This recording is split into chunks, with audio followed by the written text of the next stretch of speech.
Assalamualaikum, dear student. Welcome to my YouTube channel Explore Physics. I'm Umar Khitab, PhD scholar of physics.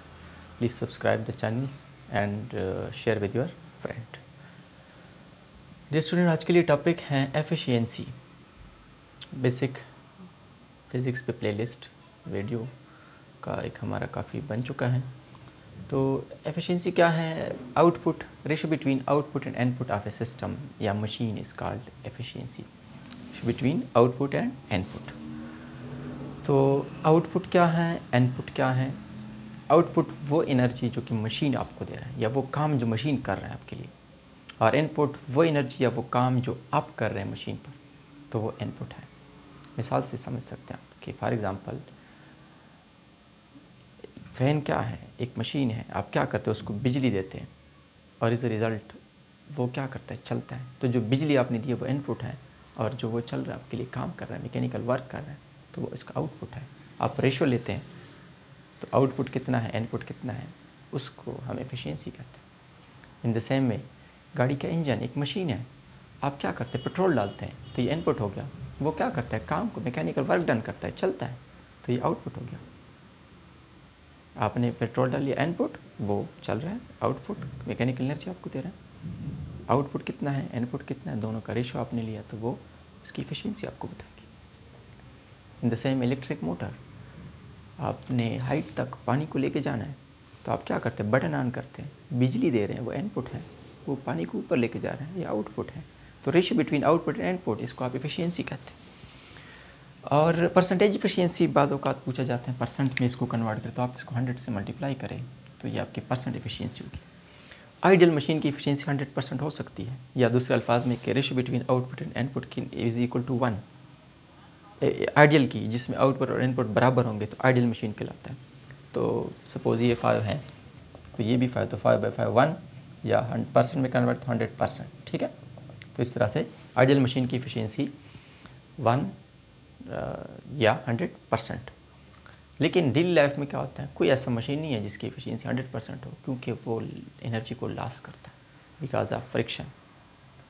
Useful form of energy को some non useful में convert करता है friction की वजह से.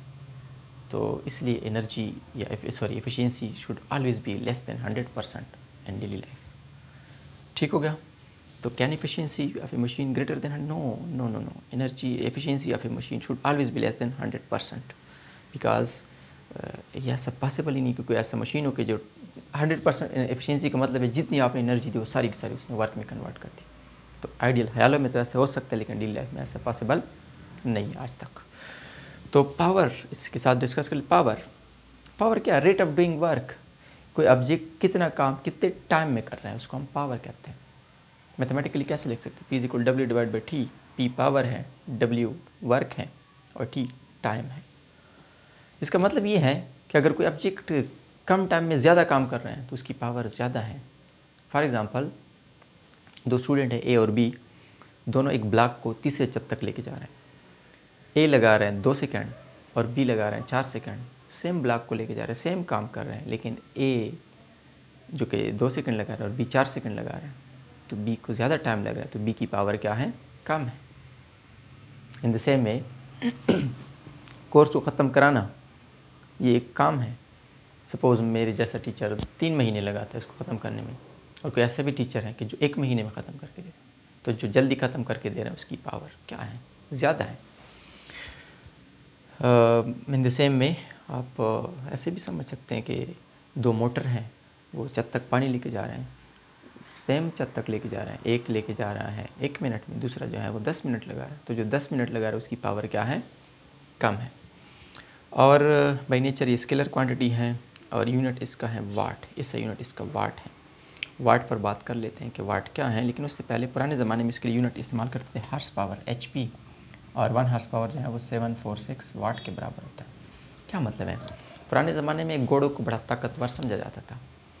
तो आपने देखा होगा जो मशीनें 100-200 फुट से पानी ऊपर लेकर आते हैं उसको हम नाम देते 2 horse power. In the same में जो सिर्फ हमारे टैंकी से थोड़ा सा ऊपर लेके जाते उसको हम डंकी मशीन कहते थे. ठीक है.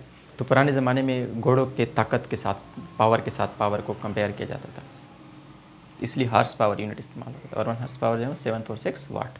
लेकिन इसका यूनिट क्या है, वाट है, in the honour of a great physicist watt, जिसने मेरे ख्याल में सबसे पहले स्टीम इंजन का आइडिया दिया था, वाट ने। तो वाट, 1 वाट कितना पावर होगा? अगर कोई मशीन 1 जूल काम कर रहे हैं 1 सेकंड में, तो उसकी पावर कितनी है, 1 वाट के लायक। तो होपफुली कि आप समझ चुके होंगे। अगर कोई सवाल है, question are most always welcome.